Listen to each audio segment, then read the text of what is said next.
All right, welcome to Mr. Raider tonight. Hell, I don't even care how I look. This has to do about Unity House right here in our community.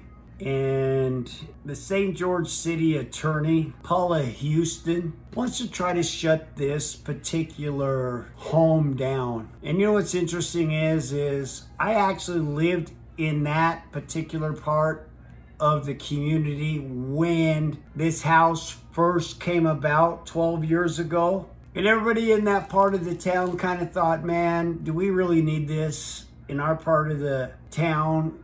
Is it going to affect our kids, whatever? You know what? Since it's been there 12 years ago, it's actually been nothing but a contributor to that community, because actually, if you really didn't know that home was there for these people that are in recovery, and it's actually for women that are in recovery, you wouldn't even know that home was a recovery home. But yet, for some reason, this Paula Houston, and I don't want to get this quote wrong, I'm just going to go straight out honest, okay? That the people that are living there, that we are like having pigs in the parlor instead of in the barnyard. Paula Houston.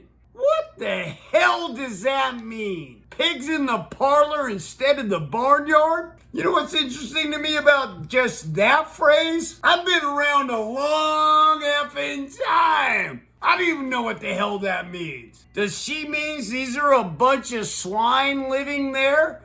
That they don't even deserve the barnyard because they're in the parlor? I don't get it. You know what? I'm just going to let you know. The women that are living in that house under recovery, first of all, because they're under recovery, I do believe that they are under the Disabilities Act in terms of having a disability in the recovery process. But guess what?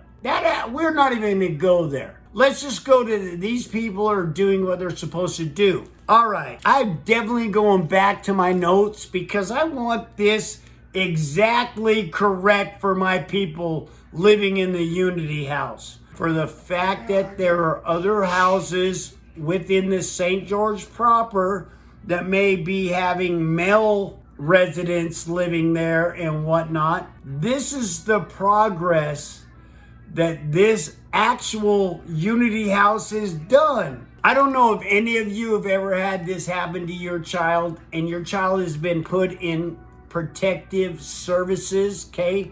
DCSF, how hard it is to get your child back once your child is put into the DCSF system. I just want y'all to know that. Well, guess what? Let me read from right here because I want you to know how productive this one particular house has been in helping everybody in our society, because they're helping families be families, okay? All right.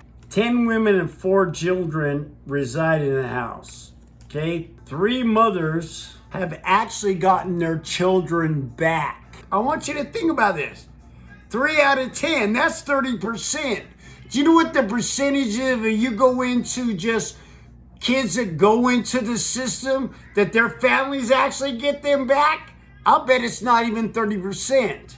And if it is, thank God. For real. Because the way the system is set up, once they put them in the system, it's hard for you to get them back, okay? All right. All the women in the house are employed and are productive members of society. All of them. Okay? They're doing what they need to do to get back to where they need to be. Okay? This house is doing what it needs to do. Guess what? We need more houses like this to help these people get back on their feet. And guess what? These women have been through shit that I guarantee you that attorney, Miss Houston, has never been through in her life. I guarantee you. And to come back from those challenges, oh, to the M to the G, people, please. We know what that takes, right? All these women want to do is get back on their feet, have their children back, and have a chance and Houston wants to try to take that away, please. I'm just gonna go honest. If I hadn't worked with Tiff that lives in the house, I wouldn't even be out there even championing this cause. Well, guess what? Somebody's got to do it. All right, they got a petition out there, y'all. They need 1,000 signatures. They're only at like 450.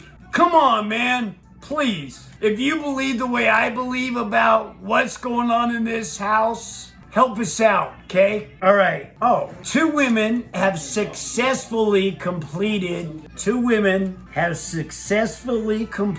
their probation and compliance that they've needed to do what they do. And they are working. Like I said, all 10 women that live in the house work. And I think it's all 7, I apologize. All 7 of the women in the house work. And the thing about that is they've completed the adult probation and parole, and they're productive citizens in society. They're doing what they need to do. Just like everybody else. They're hell, it's even COVID. And these women are doing what they need to do to be productive, which I think is even above and beyond some of the other shit they could have gave up too, right? They could have tried to ask to be on unemployment shit. No, they're all employed. I want y'all to think about that, man. And my gal Tiff, man, she's lived in the house since September of 2019. I work with Tiff. And Tiff, I hope you don't mind, because you're the reason I'm doing this. I hope you don't mind that I bring this up, because I've seen you at our job. I work with you. I've watched you overcome so much. I've actually watched you take a leadership role at the place that we work, as well as you've been in recovery, and you work at facilities that you're helping people in recovery. And these are the people that are living at Unity House. And our gal Houston wants to shut a place like that down? That we got people in recovery, helping people in recovery? Are you kidding me? It's a tough place to be. Also, if you look at the housing economic or the housing situation in St. George, in terms of affordable housing for these women that are doing what they do. By the way, I didn't mention that there's 4 children. Maybe I did, but the 4 children living in the house with their mothers that are in the place that they need to be to get to where they want to go. Man, if we can't help people like that right now, who the hell are we, y'all? Who the hell are we? These people need our help. So please, if it only comes down to signing the petition to get those 1,000 signatures that they need, that when it goes to the next level at the court system, that they can't just dismiss it. Because that's why they dismissed it the first time. They didn't have enough signatures on the petition. Please, look into Unity House. Please, they need our help. I'm Mr. Raider. I'm asking for your help, and I'm through.